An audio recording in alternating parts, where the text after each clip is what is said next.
PAODAM meeting tabiribasing buhan bamakta da namating kundisui na taram October na kurumjari ngasi maripao miyamda pizari. Chief Minister UKNA Chanachir law na Unified Command Reform pangtokre.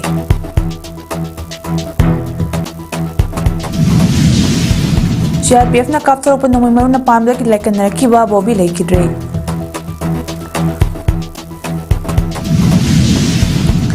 Miyam ngak pangamoy ta pa oirabadi Chief Minister amadi Home Minister famthadu hay ng kukumin na kung singkre. Luna na UKNA ko terrorism na bom kapsin duna angang ani hat kiba ma di CRPF na nung kap na miyam hat kiba mayota kung sinari. Mapunga pao miyam da pizari. Manipur ki Chief Minister Yumnam Khem Chanachir launa Manipur ki law and order ki fibam review tawbage Unified Command mifam ama pangthokre ngasi Chief Minister ki secretary ta pangthokiba combined headquarters security meeting asida Home Minister Govindas Konthaujam Manipur ki security advisor Chief Secretary Director General Police DGP Manipur 3 Corps ki commander amadi senior officials sing yauna Indian Army, Assam Rifle, Border Security Force, CRPF, Indo-Tibetan Border Police, Sastra, Simabal, Atay Central Security Force amadi Intelligence Agency kyana sarugyaki miphamanduday serasigi hauzik oriyo phibam amadi santi puraknaba kari tawgadagi haibagi matangda kupna khanaki.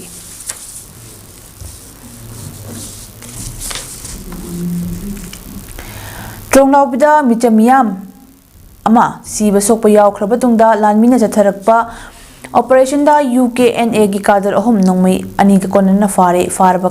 adudi kampau kuki chahinifu sangsang wifi chahi kontra amasung paulin yanlal wifi chahi kontra tawni makhoi Churachandpur district ki mafam amadagi fabani makhoi ahum dagi maru kunmanga yawba AK47 rifles ama 9mm gi Glock pistol ama fangi hairi chaliba tha sigi Taret lebak pokpa numit ki ahing nyongyayda Bisnupur district ki moyangi sigi manung chanba Tronglawbi awang lekay dilayba yum amada kuki lalhaubasing na bom kapsiduna mamagi mathanungda konjariba angang anigi punsibo pikam nakiba mamabuna tamthina sokman kiba thaudotu da pendraba micham miyamna gelmonda layba nipansiba battalion CRPF kemta Central Force ki leifamda pendaba phongduk lubada micham miyamda atamnana nongmaina kaplakpada puki sharukta sokna Rims Hospital Imphal gi ICU da ngarang dagi lekan narakpa kumbi tirakhong ward number 7 dagi wahengbam ibochobagi machanupa wahengbam Bobby chahi kumapan ngasi ayuk pung 9:30 khai helakpada lekan nabangamna leikidre Bobby lekidabagi pau tabada kumbi da leiba ima lupseng tongam lupseng amadi imung manunggi miyam lakna awa phongdoknari imagi mairagi president Sujata su lakna saruk yakhi Sujata na phonglukibada irang ama laksinaba security na water canal hana sijenaba Maduna yaraktragadi lathi charge amuk tawba maduda yaraktragadi khu makhada kapa haiba niyom sing thugaidna michamda hekta nongmaina kapna halibasi miyamna Central Force sing da para amadi tambifam thoi masidagi ingthakragadi hayena kanada amuk tawrakani haiba ngamde maramasna Manipur miyam punchinduna Central Force sing da para tambirasi haike Jamiam the request of very Adugasi MLA Sanbiraga like Viriba Imaibel Washington MLA like Jason came kind Atumba Tabaka Hollow having a winning as I Aduna Nampak Taba Nimando Ubase Masukasi and White Aduna Atangwadi Jankalapa have a say I ain't Kanago Mama I don't have a fitting of Namadovani was Yam the Ricks Yam Chava Port Nama or Banina was the Yam the Waka Kandara Prazamiam Amata Oina MLA decided Praja Bisnupur district ki manung channel leiba Tronglawbi awang lekai de thokiba laibak thiba thaudokta chahi manga amadi tha manga gi angang ani leikidabaga lonina apopi mamana sokna laikana kiba amasung thaudoldugi matung khoisaunarba miyamna Tronglawbi kholgi maningda leiba CRPF km tak thomjum lubada nongmai kaplakpadagi mioi ahum leikidaba amadi aso open kayama yaubadagi tampaki mafam namakta miyam gi achauba ihau lakpadagi lakshinaba lengakna tampaki district sing da curfew thamjin khibadagi Mapam ayamba kutak lanchiba kamana kre maroina Imphal mayolda security gi akanba mawung ngak sen bagalona tangai fadaba lanai gari singnatna lambida ajat awok ukide curfew manungda paus na fangbo fawbada pamdaba thawtok sing thokiba leite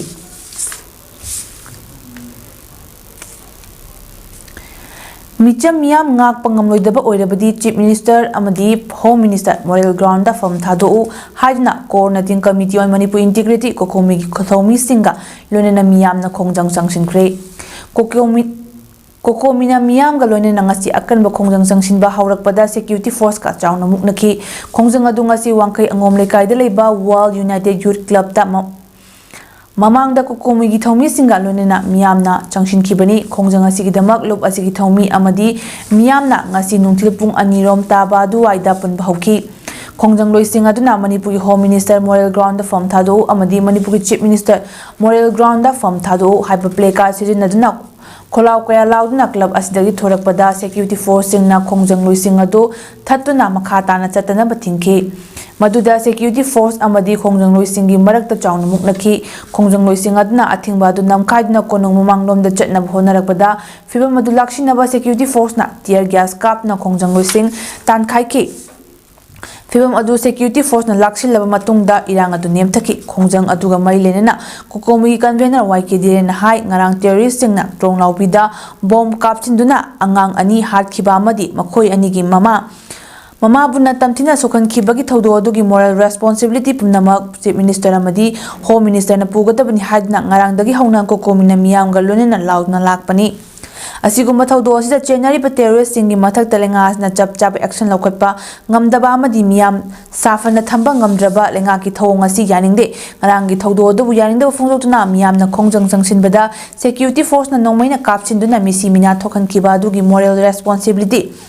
Chief Minister amadi Home Minister na lawfam thoi manamadna thodok singa sigi moral responsibility Chief Minister amadi Home Minister lauduna khudakta fam thadokadabani haina mahangna phungdoki makna makhata na hai ngarangi thodo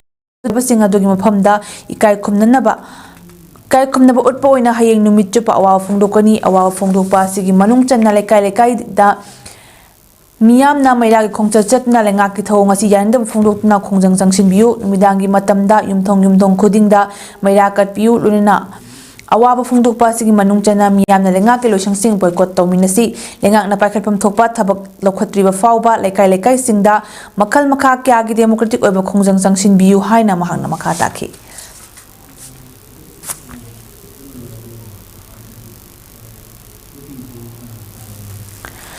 Kuki militant sing na bomb kapsin na pikliba ngang ani hat khiba ma CRPF na nongmaina kapsna micham hat khiba thong yaning da phungduk na Kakching district ki kare kaithel lampa community hall da maitei amadi muslim nupi sing na wakan pham chathakre kolaw kya sulaukre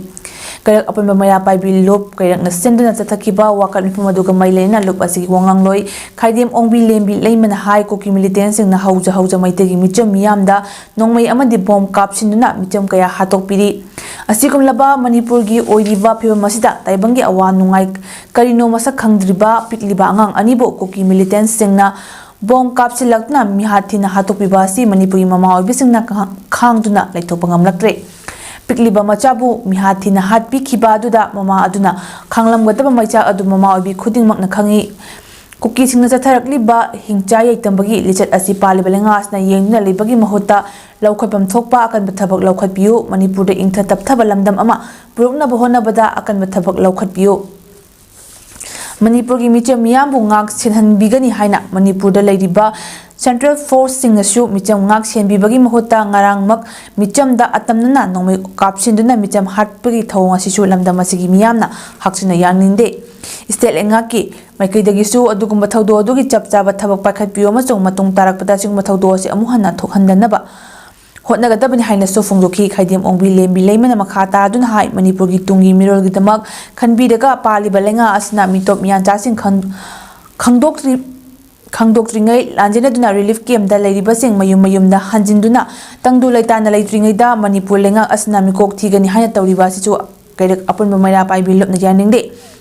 Leibaki oina issue da lengang na miyam gi apamba khangdana nampu hapu da miyam gi mayokta mikok thibagi thabak chatharak labadi maduda thorakpa fafatagi tekchak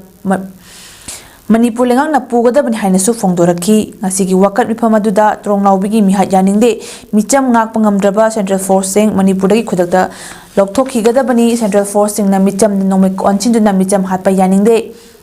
Manipur Central Force in Kudakta Loktoki Gadabani Haiba placard by Bakalonina Wakan from Lushilakpada National Highway 137A that Torak Nakolau and Sulauki and Madi Trong Laubi to the Lake Drabasing from the shoe Min Anitumina Wow from the Pamadi Ikakunabas Utke.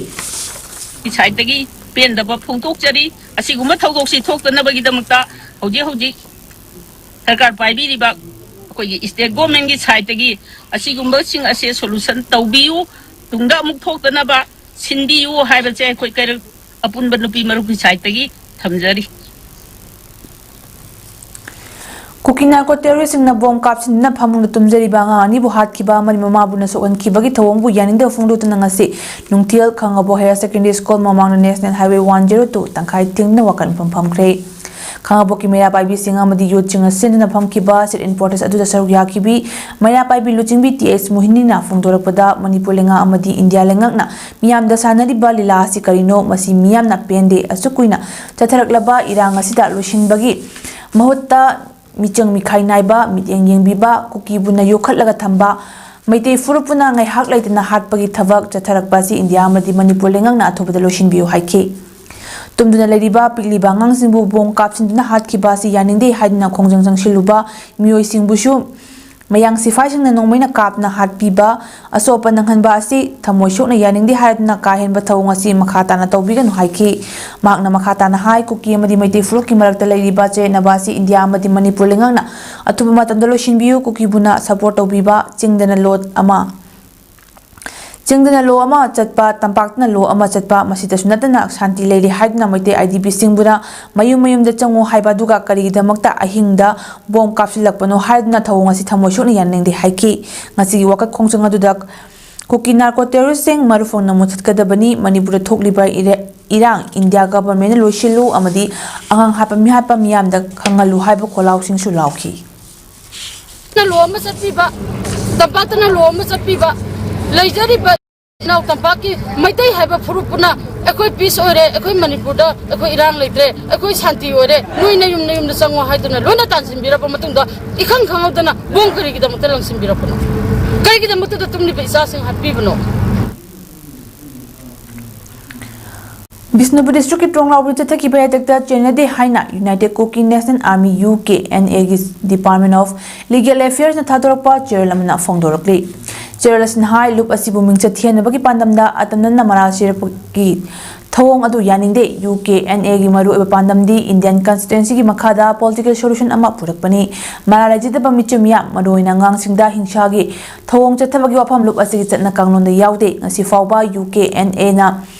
Ing tapa fibam kay handan bagi pandamda buffer zone gi kanglon ngak na lakli mioi khana buffer zone gi kanglon thugai na Gelmon village da leiba CRPF ki camp ta thongjin ki bagi thong adu anan bat khongthang ni media section kharna trongnau bagi thodokta UKNA chene haina phulon ki ba thong adu aran bani thodo adu da lup asigi mioi amta chena balaite yumfam yawda maral sin na lup ki mingcha thiana bhonar li basi kanem tawi hairi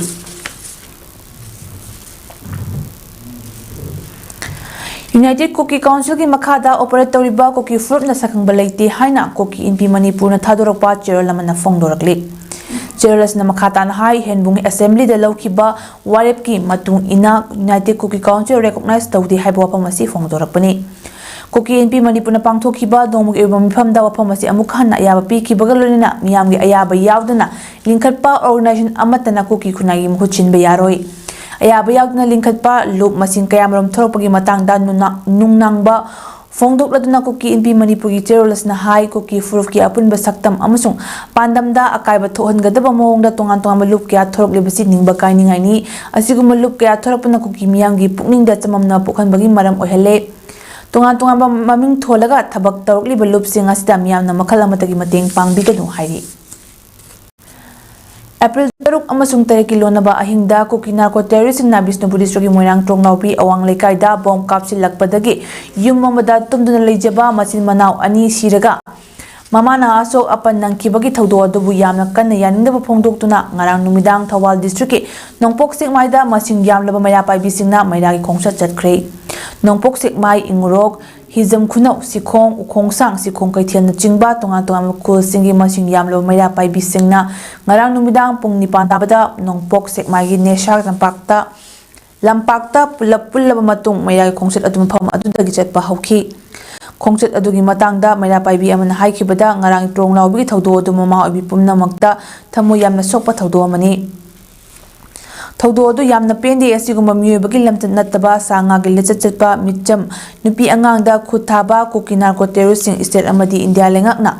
ꯃꯇꯤꯛ ꯆꯥꯕ ꯆꯩꯔꯥꯛ ꯄꯤꯒꯗꯕꯅꯤ ꯂꯩꯉꯥꯛꯅ ꯃꯈꯥ ꯇꯥꯅ ꯀꯣꯃꯤꯡ operation ꯆꯠꯊꯗꯨꯅ ꯆꯦꯟꯅꯕꯁꯤꯡ ꯐꯒꯠꯀꯗꯕꯅꯤ ꯆꯩꯔꯥꯛ ꯄꯤꯒꯗꯕꯅꯤ ꯃꯍꯥꯛꯅ ꯃꯈꯥ ꯇꯥꯈꯤꯕꯗ ꯉꯔꯥꯡ ꯊꯣꯛꯈꯤꯕ ꯊꯧꯗꯣꯛ ꯑꯁꯤꯅ ꯑꯍꯥꯟꯕ ꯅꯠꯇꯦ ꯃꯃꯥꯡꯗꯁꯨ ꯂꯣꯟꯅ ꯆꯪꯂꯛꯂꯒ ꯃꯩꯇꯩ ꯍꯥꯠꯄ ꯃꯤꯆꯝ ꯐꯥꯔꯒ ꯍꯥꯠꯄ ꯂꯣꯟꯅ ꯂꯝ ꯃꯃꯤꯡ ꯄꯥꯟꯁꯤꯟꯕ ꯑꯔꯣꯟꯕ ꯍꯤꯁꯇ꯭ꯔꯤ ꯁꯦꯝꯕ ꯄꯣꯄꯤ ꯊꯥꯕ ꯗ꯭ꯔꯒ ꯂꯂꯣꯟꯕ ꯀꯌꯥ ꯑꯁꯤ ꯀꯨꯀꯤ ꯅꯥꯔꯀꯣ ꯇꯦꯔꯣꯔꯤꯁꯁꯤꯡꯒꯤ ꯊꯧꯑꯣꯡꯅꯤ ꯃꯈꯣꯏꯅ ꯇꯧꯔꯤꯕꯁꯤ ꯁꯦꯄꯔꯦꯠ ꯑꯦꯗꯃꯤꯅꯤꯁꯇ꯭ꯔꯦꯁꯟ ꯇꯥꯟꯕꯒꯤꯁꯨ ꯅꯠꯇ꯭ꯔꯦ ꯃꯈꯣꯏꯒꯤ ꯑꯅꯤꯡꯕ ꯑꯄꯥꯝꯕ ꯐꯪꯅꯕ ꯇꯧꯕꯁꯨ ꯅꯠꯇ꯭ꯔꯦ ꯃꯈꯣꯏ ꯉꯥꯎꯗꯨꯅ ꯃꯊꯣꯡ ꯃꯔꯝ ꯈꯪꯗꯕꯒꯤ ꯇꯧꯔꯤꯕꯅꯤ ꯃꯈꯣꯏꯗꯤ ꯃꯈꯣꯏ ꯃꯁꯦꯜꯁꯨ ꯍꯥꯠꯅꯒꯅꯤ ꯊꯦꯡꯅꯕꯁꯨ ꯍꯥꯠꯅꯩ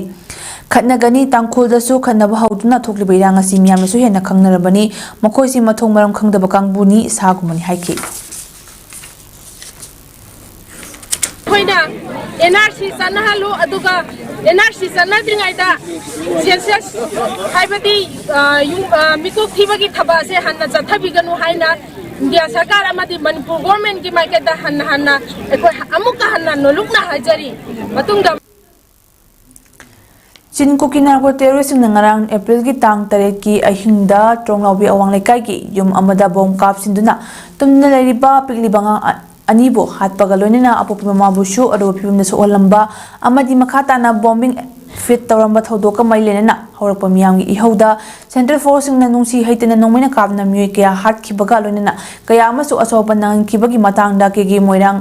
केंद्र अपुनबा लोक KEMKAIL की मिफम अमा नुंथिल पुंग अहोम ताबा मतमदा मोइरांग खंगनादा पांगथोक्रे अमसोंग वारेप अनिसु लौक्रे मिफम अदुदा के मोहन चंद्र सिंह के बिमोल अमदी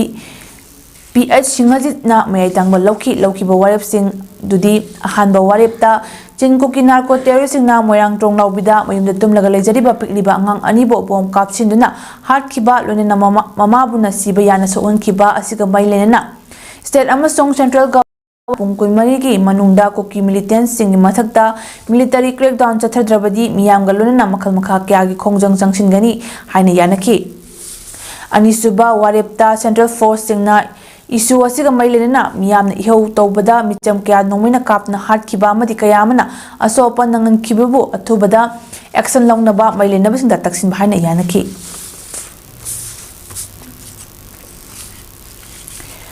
बिष्णुपुर डिस्ट्रिक्ट की मनुंग चना लेबा बिष्णुपुर मुस्लिम लेकाइदगी हौजिक हौजोक वांगोय अवांग लेकाइदा लेबा MD Wahid Rahman alias YB Tomthin गानबा एलायस YB तोमथिन गानबा यंग ब्लड चाही 35 अपोपा MD अब्दुल सत्तर न तोंगान तोंगान सोशल मीडिया प्लेटफॉर्म सिंगदा फेक अकाउंट हांग तुता तोंगान तोंगान प्रूफ की जाति सिंगदा मरु इना मैतै नुपी 30 की मथक मैतै पांगल नुपी मरी अमदी अतोपा जाति की नुपीदा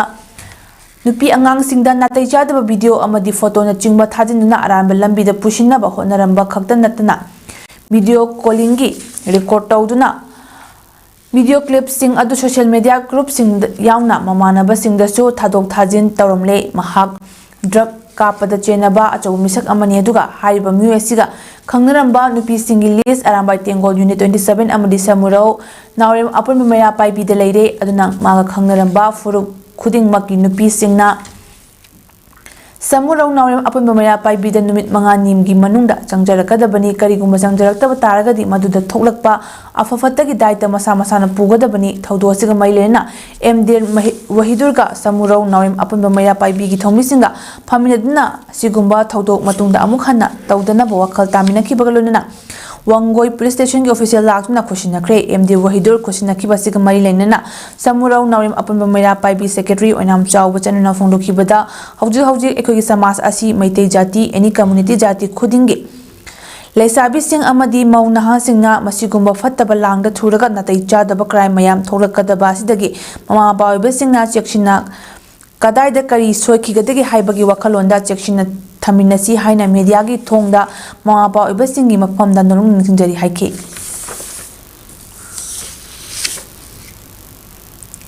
अरोबिदा मरेपा अमहना मियामदा बिजरी चीफ मिनिस्टर YKM चाना चेयर लौदना यूनिफाइड कमांड मिफम पांगथोक्रे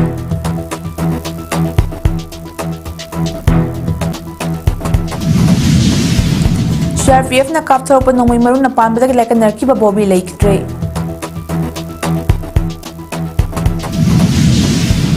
Michim miyam ngakpa ngamoidaba oirabadi Chief Minister amadi Home Minister fam thadu haina kokomina khongjang changsinkhre.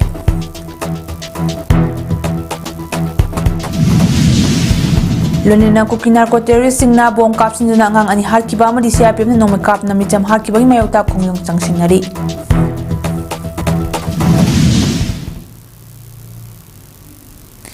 Image Paudam pijaba ngasi di mata sa lo shinjare miding tabri basing bukurum jare.